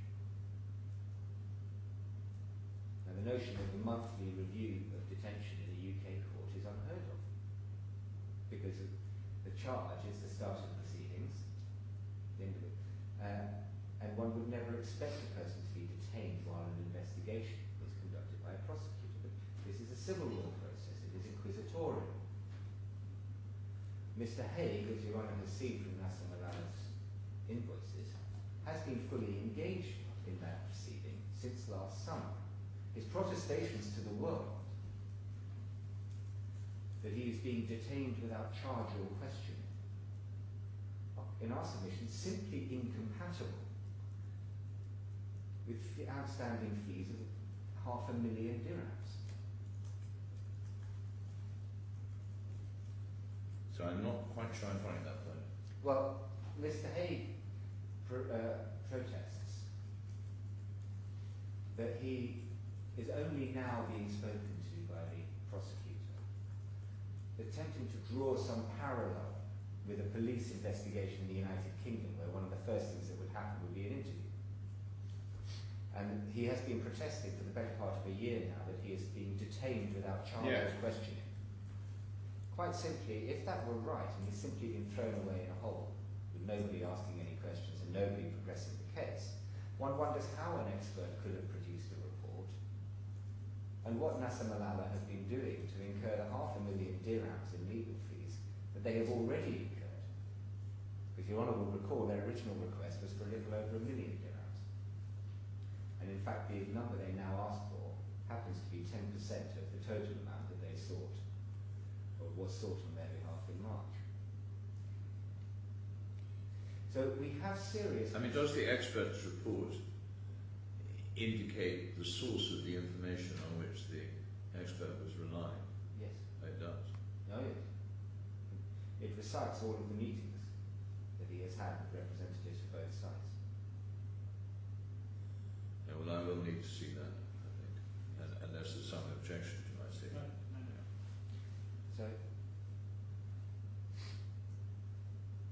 So, Your Honour, we are concerned with the way the criminal proceedings are being run, but if Mr. Haigh is delaying matters and lengthening his own detention, perhaps for fear of what conclusion the prosecutor will draw if he simply accepts that yes, he did receive this money and yes, the invoices in the claimant's records are false, as to whether a file should be passed to the court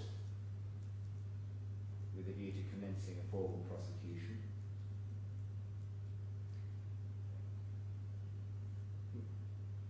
I should say that we've also seen some indication that it's not quite right that defendants are left to fend for themselves by the Dubai criminal process if they cannot find representation.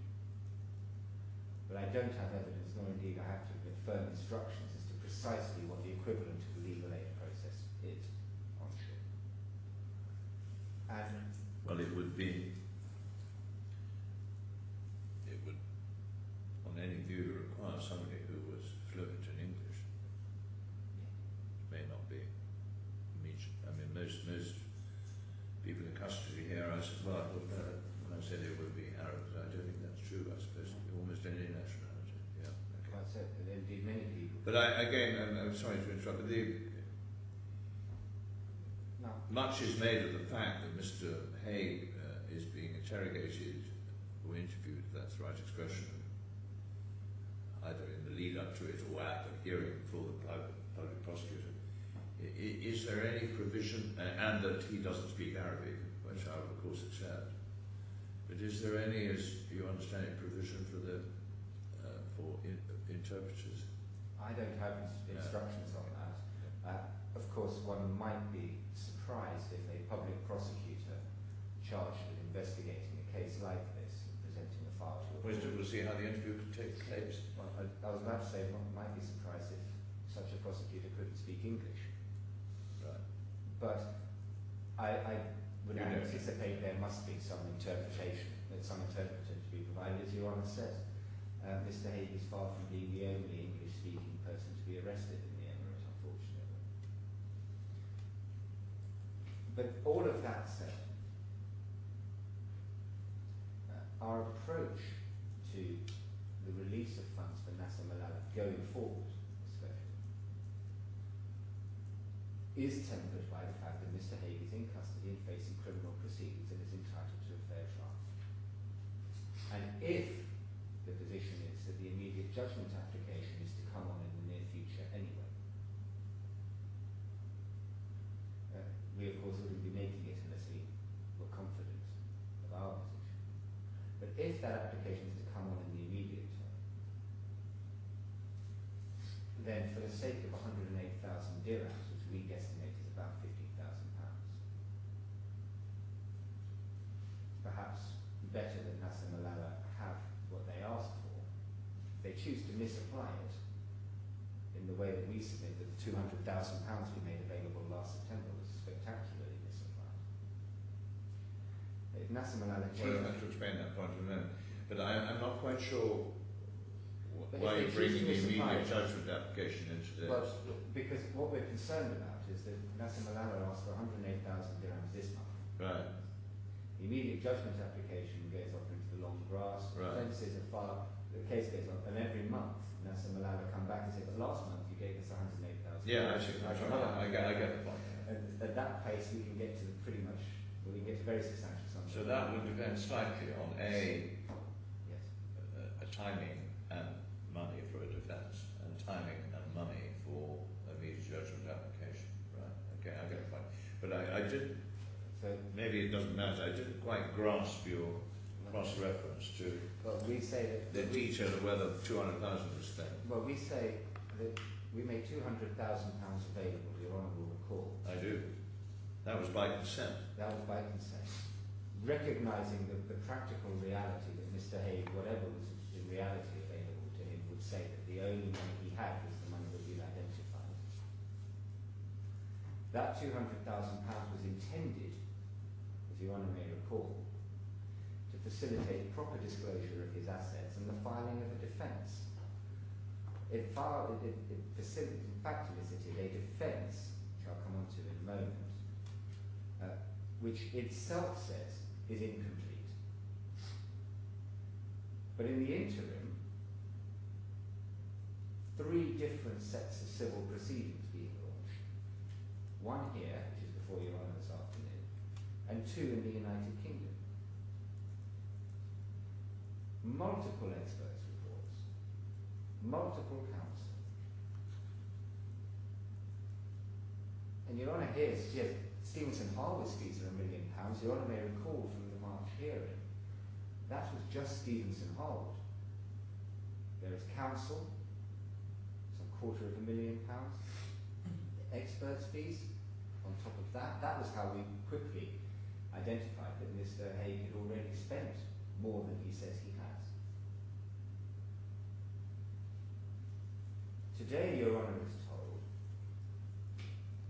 that £150,000 is sought to apply to discharge the freezing order on essentially the same grounds on which the private prosecution is brought in the United Kingdom. Now, one is forced to ask, if £150,000 is the cost, and is that not an indication of how much Mr. Haigh has spent bringing a prosecution in the United Kingdom,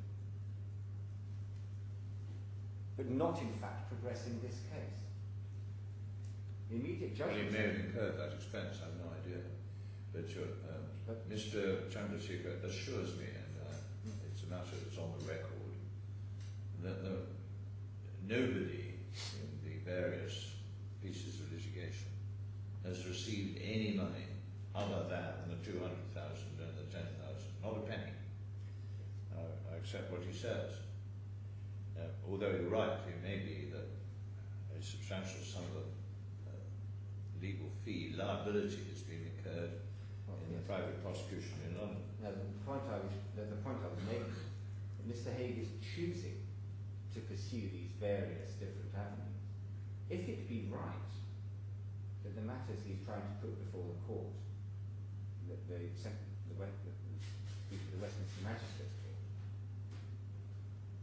are in fact grounds for discharging the freezing order, and he wishes to make an application to discharge the freezing order, one is forced to ask, why didn't he just make an application to discharge the freezing order, rather than simultaneously incurring the costs and putting us... Well, you're pushing an open door on that. I have absolutely no intention of providing funds for an application to set aside a freezing order in relation to non-disclosure a year ago, and if I have any modest recollection of the hearing in September, of a topic of which I was fully aware.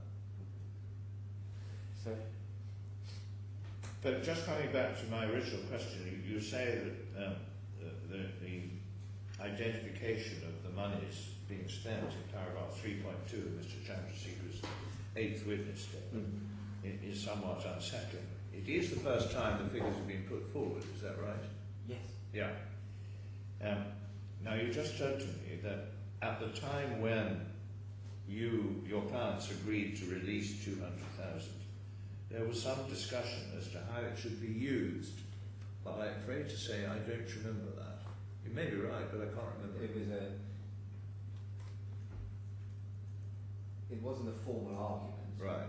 In fact, I think it was largely common ground. The intention was that Mr. Haigh would make proper disclosure. Your Honour will recall there was some considerable doubt as to whether his original disclosure statement was accurate, and certainly whether it was a full disclosure. And you say also the provision of a defence? Yes, because Your Honour will recall that we resisted the September application, first and foremost because Mr. Haigh had simply not answered the claim in any way. And that was when Mr. Lawson, Your Honour may recall, put forward the bones of the defence on instructions. Okay, thank you very much. Right, I get the point now. Yes. So, we submit that a large amount of money was made available. Mr. Haigh does not need to instruct multiple accountants to inform the court about expenses which he incurred personally.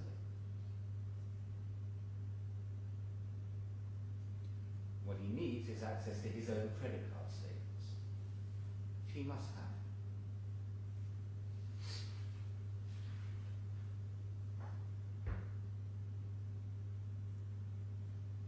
Yeah. He does not need access to handwriting experts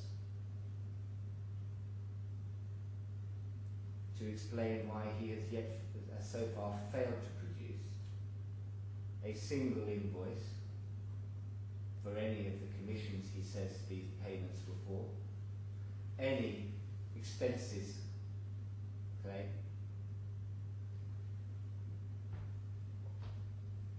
I think it's bundle 3 of 4 that Your Honour has is Mr. Patel's witness statement. I'm not going to ask Your Honour to turn it up. Is Mr. Patel's witness statement in the immediate judgment application? Yeah, well, I read it, but a long time ago. Quite, and Your Honour, I'm sure I won't recall, but we actually consider the expenses and commissions defence in some detail. Now, Mr. Hayes' position appears to be that if our application is Mr. Hayes' defence is incredible and contradictory, then he'll put forward a different defence. But He's got the advantage of seeing Mr. Patel's statement. Yes. In order to, if appropriate, prepare an amended version of his defence. Well, quite. Now, he comes before Your Honour today without even the roughest draft of that defence. That proposed amended defence. And we are told that before it can be prepared, experts, forensic accountants, must pore over his And balance. again, you're pushing an open door there. I cannot for the life of me see how Mr. Haigh can't explain his financial circumstances without the assistance of experts. Of course, he might need experts to support the case he runs, that I understand, although even then, slightly surprising. But it doesn't sound like sophisticated accountancy is required. Yes. But and he doesn't need a handwriting expert to assist him on what are his documents or what are not. Well, on that subject, Your Honour, Your Honour may recall that the defence that Mr. Haigh puts forward is that he had no part in the creation of any of the fraudulent audit trail. And, and Your Honour may recall that he exhibited 2 handwriting experts to his defence. Yes, I remember that. I am going to invite. Well, it's not. I'm not sure that defence should have been accepted for filing because an appended expert's report is not permitted under the rules. Can I invite Your Honour to take up one document? Yes. And it is volume 4 of 4. Yes. And it is time divider 11. Yeah. And if I could invite Your Honour to turn to page 642.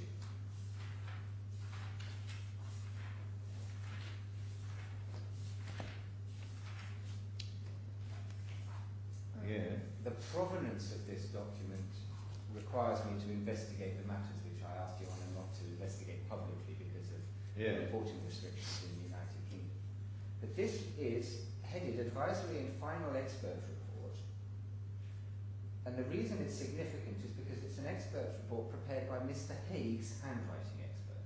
Indeed, this expert, his preliminary report was appended to the defence. Yeah. On page 644,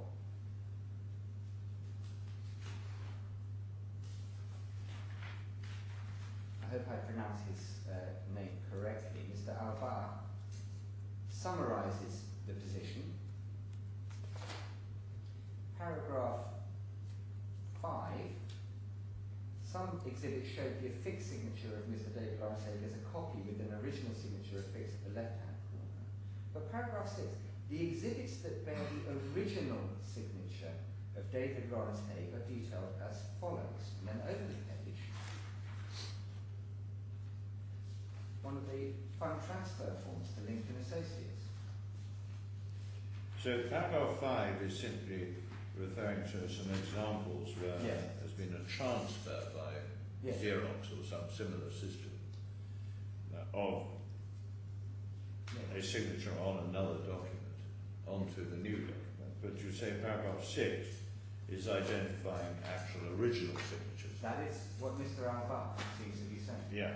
And over the following pages, he lists them, and these are exhibits from Mr. Patel's first affidavit, in fact, in support of the application for a freezing order. Because these are the original fraudulent documents. Right. And so Your Honour sees a fund transfer form payable to Lincoln Associates. Over the page, a Lincoln Associates invoice, fraudulent. Over the page, a Lincoln Associates invoice.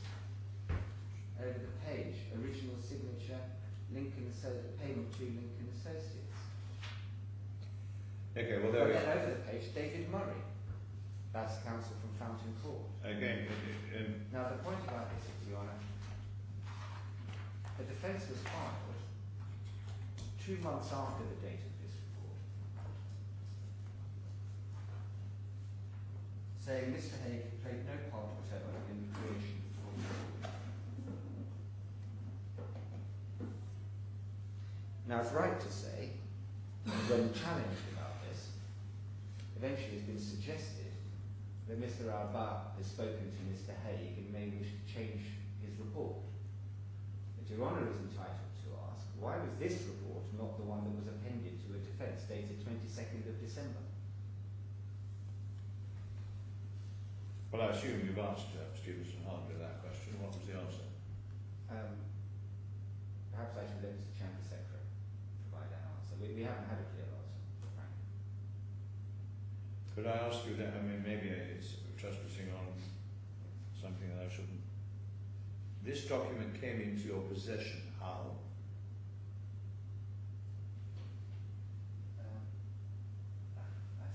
Looking at who was in court as the way. Can I ask Your Honour to order that the next few minutes be consumed considered in private. I mean, Yes, everybody involved in is there anybody here who's not involved in this case? Can't believe there is. No. They'll be asleep anyway. Yes. Right. It came into our possession because it was exhibited to Mr. Champaseka's witness statements in the criminal proceeding, the private prosecution Oh, I in see. London. Right, thank you. Well, Mr. Chancellor, can you just give me some assistance here? Why was this exhibited in the London proceedings and an earlier draft exhibited to the defence? Sorry, you wanted. I mean, don't answer if that's, as I suspect it is, trespassing on privileged material. You may want to say. I would just make one point that we have raised issues on the translation.